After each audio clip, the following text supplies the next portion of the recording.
So, hi Wow Life, another video, another share guys, another POV.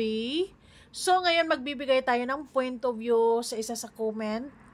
Actually, kinuha ko to sa comment ng video ni Wow Life kung saan ay nagre-reaction siya ng Danjoy kani-kanina lamang. And papakialaman ko kasi may mga ganito din akong natanggap na comment. Anyways, syempre, bago ang lahat, don't forget to support and subscribe Kuya Val Santos Matubang, Ate Ina Vlog, Kalingap Rab, Ruel of Malalag, Rachel Morales Vlog, at sa lahat ng Team Kalingap, syempre, Kalingap Dan, and salamat sa support at pagmamahal nyo sa aming mga reactors. Ngayon, ang sabi ni ate, bakit nasasaktan ako pag nakita kita sa iba, nagre-react, alam naman namin kung ano ang nangyari, pero iba ang nararamdaman namin, parang may kirot sa puso. Ouch. Sa totoo lamang, naintindihan namin or ako mismo, naintindihan ko yung nararamdaman nyo. Dahil it's not easy for all of us sa ganito kalaking changes, 'di ba? Kasi siguro sa ilang buwan na magkakasama tayo, actually taon, na magkakasama tayo sa araw-araw is talagang mamimiss din natin yung isa't isa, 'di ba? And syempre guys, sana matanggap nyo na ng tuluyan and maintindihan nyo at makita or maramdaman nyo sa puso nyo na ito na yung realidad ngayon. Ito na yung bagong gagawin namin sa araw-araw, 'di ba? POV, masakit pa rin sa ibang mga Rochelle fans na nakikita nilang masaya kaming mag-reaction sa iba, kinikilig sa iba, or sa iba kami magre-reaction ngayon. Well, gano'n naman talaga. Mahirap sa una, pero sana maintindihan nyo na life must go on, 'di ba? And syempre, para sa nakakaintindi sa amin, maraming salamat, at sa mga hindi pa nakakaintindi or naintindihan naman nila, pero syempre naintindihan ko yung nararamdaman ni ate na medyo makirot nga daw sa puso nang nakikita niya kaming nagre-react sa iba, lalo na si Wow Life, ay sana balang araw ay mag-heal or hindi mo na mararamdaman yung ganyang pakiramdam, yung may kirot sa puso or ano bang bakit, 'di ba? Siguro kasi nasanay ka lang po na nasanay ka lang kung saan kami dati. Nasanay ka lang na sa Rochelle lang talaga kami dati, sa Maglangga lang kami talaga dati, walang iba. Pero ngayon, nag-iba ang ikot ng mundo. And life must go on. Alam kong naintindihan nyo kami.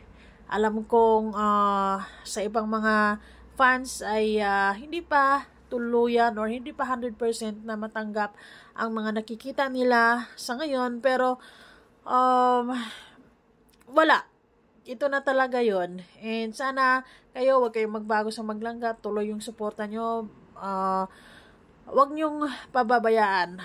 Kumbaga, kung anong solid na suporta na binibigay nyo, ganun pa din ang gagawin nyo sa ngayon. And maraming salamat. Sobrang nagpapasalamat sa mga fans na nakakaintindi sa sitwasyon. And syempre,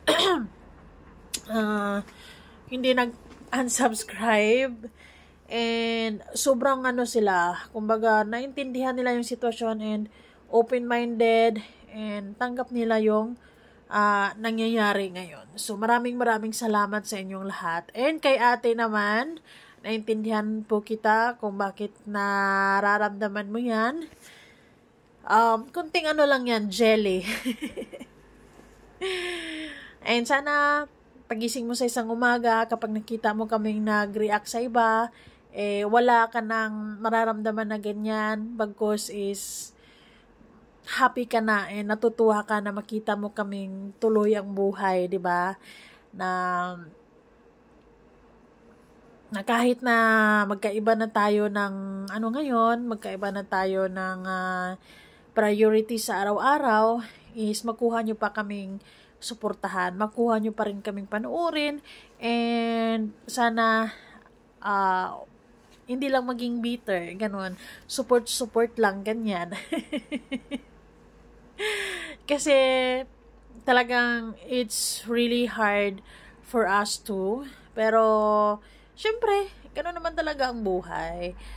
Aware ako mismo na sa buhay ay ang pagbabago ay laging andyan. Changes is the only constant in this world. We go through changes sa community, and this is realidad ngayon. Natanggal kami bilang kasama sa community ni Dudong. So, carry boom boom. Carry lang. And sobrang nagpapasalamat kami kay Kuya Val na sinama niya kami sa community sa Kalingap, and bilang karipa, hinahayaan niya kaming mag-reaction sa kung sino yung gusto naming reactionan, and para makabuelo kami sa kung anong gusto naming gawin sa araw-araw sa pagre-reaction sa mga love team at kung anong mga kaganapan sa Kalingap. Maraming salamat Kuya Val, and sa mga Rochelle fans na medyo bitter or katulad nito, nagsiselos ng very light. Ano lang kasi yan, nasanay lang din kasi tayo na magkakasama tayo noon. Pinapanood nyo kami sa araw-araw. And then ngayon, biglang makita nyo, iba na yung nakikita nyo sa amin. Wala.